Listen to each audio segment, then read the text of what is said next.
પ્રકરણ 3 પૂનમની આગલી રાત્રે રત્નાકરને ભોગ ચડાવવાનું નક્કી થઈ ચૂક્યું હતું અને એ પતિ ગયે કેદાર પાસેથી 84નું જમણ ક્યારે લેવું તેની ચર્ચા ચાલતી હતી. મોડી રાત્રે ગામલોક નીંદમાં ઝંપી ગયા પછી એક સ્ત્રી ડગુમગુ પગલાં ભરતી બહાર નીકળી. એની ચાલ ચોરના જેવી હતી, કેમ કે એ માનવ સમાજ પાસેથી એક દિવસ ચોરી લઈને જીવતી હતી. એ કેદારની માં હતી. રાતના અજવાસમાં રેતીના પણિયાને ઢગલાઓને ખૂંદતી ખૂંદતી એ દરિયા કિનારે ગઈ. આજે ત્યાં એક શિવલિંગ છે ને 4 ખૂણે 4 પાયા છે. પૂર્વે તે શિવાલય હશે એમ મનાય છે. આજે એને લોકો બથેશ્વર નામે ઓળખે છે. હે બથેશ્વર દાદા, કેદારની માએ પ્રાર્થના કરી, મારા કેદારને હું તમારા વરદાનથી પામી હતી. તમે મારી બાતમાં સમાઈ ગયા હતા. આજ મારો પેટનો જણો જ ઉઠીને મને દરિયે બુરવાનું કહે છે. પેટનો પુત્ર બદલી બેઠા પછી ધરતી ઉપર પણ જળ પ્રલય થયા જેવું જ લાગે છે. તમારી રજા માંગુ છું. મારા કેદારનો લાલો છે ને, એની રક્ષા કરજો. આજ પણ એ માન્યતા છે કે જે સ્ત્રીની બાથમાં આ બથેશ્વરનું લિંગ સમાઈ જાય તેને સંતાન જન્મે. પ્રભાતે કેદારની માનો વાંચતે ગાજતે વરઘોડો નીકળ્યો. ડોશીએ પોતાનું વિકૃત બનેલું મોં ઢાંકી લીધું હતું. પોતાના ખાવા પીવાના ઠામડા એણે સાથે લીધા હતા. પોતાના લુગડાની પણ બચકી માથા ઉપર ચડાવી હતી.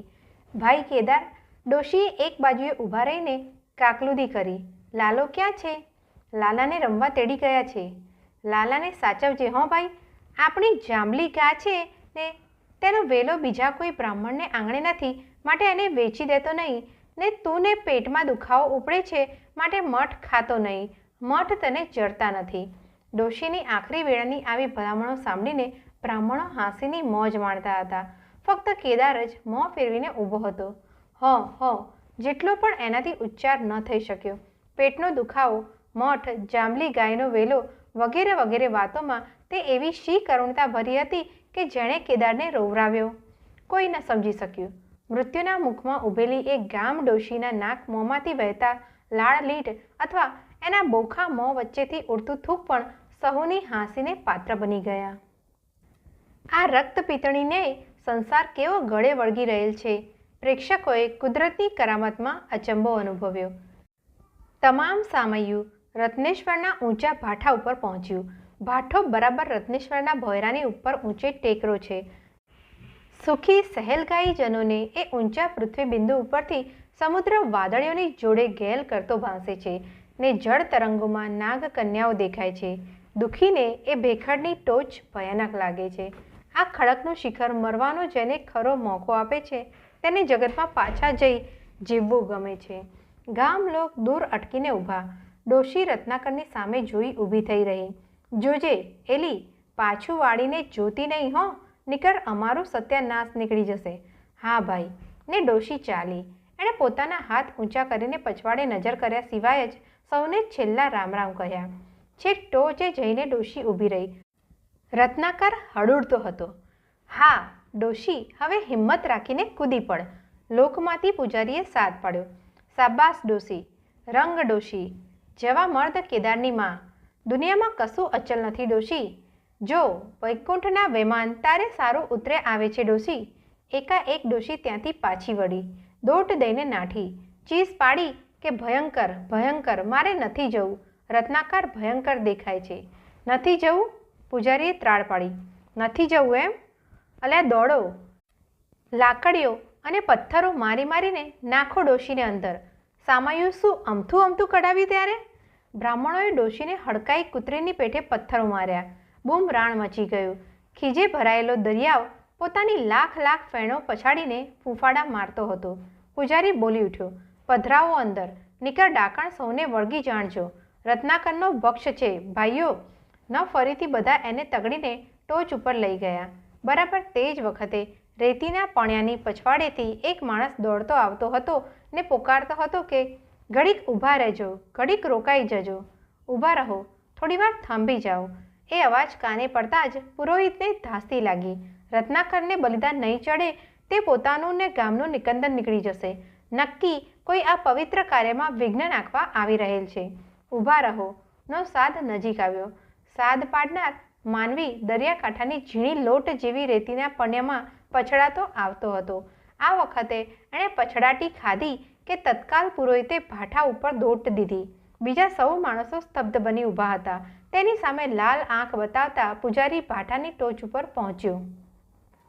ડોશીનું દયામણું મોં એની સામે તાકી રહ્યું હતું, પણ એ મોં ઉપર દયાના ભાવ ઉઠી જ સી રીતે શકે? રક્તપિત્તના રોગે મનુષ્યના મુખને સ્ત્રીના મુખનો સ્વચ્છ અરીસો છૂંદી નાખ્યો હતો. ડોશીએ 2 હાથ જોડવા પ્રયત્ન કર્યો, પણ એની આંગળીઓ ખવાઈ ગઈ હતી. તેથી એની હાથ જોડ પણ ભયાનક લાગી. એટલે કહ્યું, બાપુ, પૂજારી બાપા, મને જીવવા દ્યો. મારાથી રત્નાકરનું રૂપ અત્યારે જોયું જાતું નથી. બહુ ભયાનક, બહુ ભયાનક. મને જીવવા દ્યો. મારા લાલિયાને જોવા માટે જીવવા દ્યો. એક કાકલુદી સાંભળવા જેટલો પૂજારીને સમય નહોતો. એણે જય રત્નાકર કહીને ડોશીને ભાઠાની કોળ સુધી ધકેલી જઈ એક નાનકડો ધક્કો દીધો. ડોશી ગઈ ને પાછા વળતા જ એણે પેલા દોડ્યા આવતા આદમીની પછવાડે બીજા કેટલાક લોકોને સીમાડા પર ધસે આવતા જોયા. માનતા પહોંચી ગઈ. હવે ભાગો ભાઈઓ, બોલીને પૂજારીએ ગામ તરફ દોડવા માંડ્યું. બ્રાહ્મણો અને બીજા જોનારા પણ તેતર પક્ષીના ઘેરાની પેઠે વિખરાયા. દોડ્યા આવતા આદમીએ દરિયાના પરસ્પર અફડાતા મોજા ઉપર ડોશીના દેહને એક લાકડાના કાળા ટુકડાની પેઠે રોળાતો ને ટીપાતો જોયો. થોડીવાર ડોશીના દેહ ઉપર ને થોડીવાર નાસી જતા મનુષ્ય ઉપર એની નજર દોડવા માંડી. એ બૂમ પાડવા પ્રયત્ન કરતો હતો કે કોઈ દોડો, આ બાઈને બચાવો. પણ સ્વપ્નમાં બૂમ પાડવા મથનાર સૂતેલા માણસની માફક એનો અવાજ એના તાળવામાં જ ચોંટી રહ્યો. બૂમ પાડીને જેને બોલાવે એવું કંઈ કરતાં કોઈ મનુષ્ય નજીક ત્યાં નહોતું. પછવાડે દોડ્યા આવનારા લોકો હજુ દૂર હતા. દરમિયાન ડોશીના શરીરને દરિયાના ગગડતા લોઢ ખેંચી જતા હતા. ના ના, એણે ફરીથી નજર કરી ત્યારે સમજાયું કે ડોશીને ઝડપવા માટે મોજાઓની વચ્ચે મારામારી ચાલતી હતી. એક દળ દરિયા બાજુ ખેંચતું ને બીજો સમૂહ પૃથ્વી તરફ જ કાઢી નાખવા ઈચ્છતો હતો. ધરતી બાજુ જતા મોજાએ વધુ જોર કર્યું. ડોશીને મારણ મોજાની દાઢમાંથી છોડાવી કળસારીના નેસ તરફને કિનારે ધકેલવા માંડી. ભાઠા ઉપર ઊભેલ આદમી કાંઠે કાંઠે દોડ્યો. એના મોં ઉપર આશા અને આસ્થાનો તેજ ચમકતું થયું. એણે દરિયાની અનંત નીલિમા સામે હાથ જોડીને આરજુ ગુજારી કે હે મહેરામણ, જીવતું માનવી પાછું પૃથ્વીને દઈ દે. ધરતીએ તારું કંઈ બગાડ્યું નથી ને ઓ રત્નાકર, તારા નામમાં તો અમે અહીં ધરતી ઉપર બિરદ આપીએ છીએ. અમે મોટા મનના મનુષ્યોને સાગર પેટો કહીએ છીએ. તું અગાધ દિલનો હો તો આ મનુષ્યને પાછું સોંપ હે દાદા. બોલતો બોલતો એ કાંઠે કાંઠે દોડતો હતો. થોડી જ વારમાં એક મોજું બથેશ્વરની સપાટ રેત ઉપર આવીને ડોશીના દેહને શાંતિથી પધરાવી પાછું વળ્યું. આદમીએ ડોશીને લાલ મડદાલના લીલા વેલા ઉપર સુવરાવી દીધી. એના 2 પગ પકડીને ઊંધે મસ્તકે ઝાલી રાખી. ડોશીના મોંમાંથી પાણી નીકળી ગયું. પછી એણે ડોશીના હાથ ઝાલીને ચક્કર ચક્કર હલાવવા માંડ્યા. થોડી વારે ડોશીને બેભાન દેહ સચેતન બન્યો. આંખો ખોલીને એણે પોતાના ઉગાડનાર તરફ જોયું ત્યારે જ એ આદમીને ડોશીના પ્રેત સ્વરૂપની પૂરેપૂરી જાણ પડી. એકાએક દૂરથી આ અજાણ્યા માણસને સ્વર સંભળાયો, મચ્છી, મચ્છી, મચ્છી. અવાજની પછવાડે જ બંદૂકધારી 2-4 માણસો આવી પહોંચ્યા. એમનો પોશાક યુરોપી હતો. એમના ચહેરા ગોરા હતા. એ ફિરંગીઓ હતા. કળસારની નજીક આજે પણ દરિયાની અંદરથી પાણી આવવાની સાંકડી સુકાયેલી નાળીઓ દેખાય છે ને નાળીઓને ભેખડો ઉપર આજે પણ પાકી કોઈ ઇમારતના પાયા પણ સાફ દેખાય છે. પૂર્વે એ પોર્ટુગીઝોના મોટા ગોદામો હતા. દરિયો છેક ત્યાં સુધી પોતાના કેડા કંડારીને નાના વહાણોની આવજા થવા દેતો. કળસાર ફિરંગીઓનું ધીકતું બારું હતું. કળસાર ગામની વચ્ચોવચ્ચ ફિરંગીઓનું પ્રાર્થના મંદિર આજે પણ લગભગ તૈયાર ઊભું છે. પણ રત્નાકર ત્યાંથી રિસાઈને ચાલ્યા જતા અત્યારે ત્યાં જૂની જાહો જલાલીની મિટ્ટી જ રહી છે અને દરિયાઈ નાળ્યો નીલા જલાંબર વિનાની નગ્ન પડી પડી ધીકે છે. નજીક આવીને નજર કરતાં જ ફિરંગીઓ મોં ફેરવી ગયા. એમના મોંમાં છીતરી ચડી ગઈ. દૂર દૂરના દેવાલય તરફ દ્રષ્ટિ માંડીને બેવ શિકારીએ છાતી ઉપર હાથ વતી ચોકડીઓ દોરી. કોઈ પણ ભયથી રક્ષા પામવાની એ એક ખ્રિસ્તી ધર્મક્રિયા છે. એ લોકોએ માલદાર માછલીને બદલે એક સડેલું માનવી જોયું, તેથી મોટી નિરાશામાં પડી ગયા. ઉસકો છોડ દો, તુમકો લગેગા. ઉસકે ગલે મેં ટોકરા ક્यों પહેનાતા નહીં? એવી શિખામણ આપતા યુરોપિયને આગે આગે ભેખડ ઉપર ચડી ગયા. યુરોપમાં પણ રક્તપિત્ત અને કોઢનો રોગ એક મહાશાપ ને ભયાનક માનવ શત્રુ ગણાય છે. જૂના સમયમાં રક્તપિતિયાને ગળે સંધિઓ બળદોને કંઠે બાંધે છે તે અકેક ટોકરો બંધાતો અને એના મોંને કપડાથી ઢાંકી દેવામાં આવતું કે જેથી દૂર દૂર ચાલ્યા આવતા પતિયાની છાયા તો શું હવા સુદ્ધા ન લેવાઈ જાય ને તે રીતે લોકો ટોકરાના નાદ સાંભળી તરી જતા. જીસસ, મેરી અને બીજી અનેક સંતોને પોતાની વહારે બોલાવતા આ ગોરાઓ પછવાડે જોવાની પણ હામ હારીને જ્યારે બારા તરફ દોડ્યા જતા હતા, રક્તપિત્તના જંતુઓ એમની પાછળ પડીને ગરદનમાં છિદ્ર પાડી રહ્યા હોય એ ગભરાટ જ્યારે તેઓને નસાડતો હતા ત્યારે ડોસીના લદબદ ગંધાતા ખોડિયા ઉપર એ અજાણ્યો માણસ ઝૂક્યો હતો. એ પણ રત્નાકરને આરાધતો હતો, પણ પોતાની રક્ષા કાજે નહીં, ડોશીની શાતાને માટે. એના મસ્તક ઉપર મુંડો હતો. મુંડા ઉપર સાધુડા જેવી વાંદરા ટોપી ઢાંકી હતી. એના અંગ ઉપર જાડા પાણકોરાની ધોળી બંડી હતી. કંઠે તુલસીના સાદા પારાની માળા હતી. કમરે કાછડી ઉપર એક પછડીની ભેટ બાંધી હતી. પૃથ્વીના ચડાણ ઉતાર બહુ બહુ ખૂંદીને એના પગના પહોંચ્યા રાંટા થઈ ગયેલા ભાસતા હતા. પગના પગરખા જૂની ઓખાઈ ઢબના, કોઈને માર્યા હોય તો ગાલ ફાડી નાખે તેવા મજબૂત ચૂકદાર હતા. માડી એણે ડોશીને દિલાસો દીધો. રત્નાકરે ભોગ વાંધી લીધો. હવે ભય રાખશો માં. ડોશીને આ સ્વપ્ન લાગતું હતું. પોતે જીવતી પાછી નીકળી છે અને જેના ફરતી પા ગાવની હવા પણ જીવતું માનવી ન લે એવી પોતાની જાતને આ મનુષ્ય હાથો હાથ પંપાડી રહેલ છે, પછડી વતી રક્તપિત્ત લૂછી રહેલ છે, એ ન મનાય તેવી વાત હતી. ડોસી ચમકીને ચીસો પાડવા લાગી. ઓય ઓય રત્નાકર, ઓય મને ખાધી? એ પૂજારી આવ્યો, મને પાછી નાખે છે. માં, પુરુષ એને છાતી સરસી લઈને ખાતરી આપે છે, કોઈ નહીં ખાય. રત્નાકર તો રૂપાળો તમને પખાડે છે. જુઓ તો ખરા માળી એના રૂપ ને. પૂજારી હવે આવે તોય શું, તમને ને મને ભેળા બુડાડે તો ભલે, બાકી હવે તમને એકલા તો નહીં મૂકું. ડોસીને આ સાચી સૃષ્ટિ વધુ ને વધુ અવાસ્તવિક લાગતી ગઈ. એનાથી એક જ બોલ બોલાયો, જે બોલ જનેતાના કલેજાના હજાર હજાર ચીરા ઉપર પ્રભુની મીઠી ફૂંક સમો બનેલો છે. બેટા. માં, પુરુષના મોં પર શ્રદ્ધાની છોડો છલકી. મારનાર કરતાં જીવાડનાર મોટો છે. થોડો વખત પર સીમાડાની રેખા ઉપર જે માણસો તબકતા હતા તે બધા રેતીના પણ્યાને ખૂંદતા આવી પહોંચ્યા. ભેખડ ઉપરથી આનંદનો ધ્વનિ ઉઠ્યો કે એલા હે, આ રિયા દેવીદાસ બાપુ, આ રિયા. કિકિયારો પાડીને ટોળું આવી પહોંચ્યું. વિલક્ષણ લોકવૃંદ હતું. કોઈ ખેડૂ, કોઈ ગોવાળ, કોઈ ગામડિયો વેપારી, કોઈ દાંતણ વેચનારો વાઘરી, કમરે પછેડીઓ બાંધેલી, કોઈના ગળામાં પખવાજ, કોઈના હાથમાં કાંસિયા, મંજીરા, એકતારો વગેરે સમૂહ ગાનના વાજિંત્રો હતા. અરે મહારાજ, લોકોમાંથી એક જણે ઠપકો દીધો. ભર્યા સામૈયામાંથી ભાગી નીકળ્યા. ગામ આખું કેટલું નિરાશ બનીને થંભી રહ્યું છે. શું કરું ભાઈ? મહારાજ અને દેવીદાસ બાપુના સંબંધને ઓળખ પામેલા એ પુરુષે શરમાઈને જવાબ દીધો.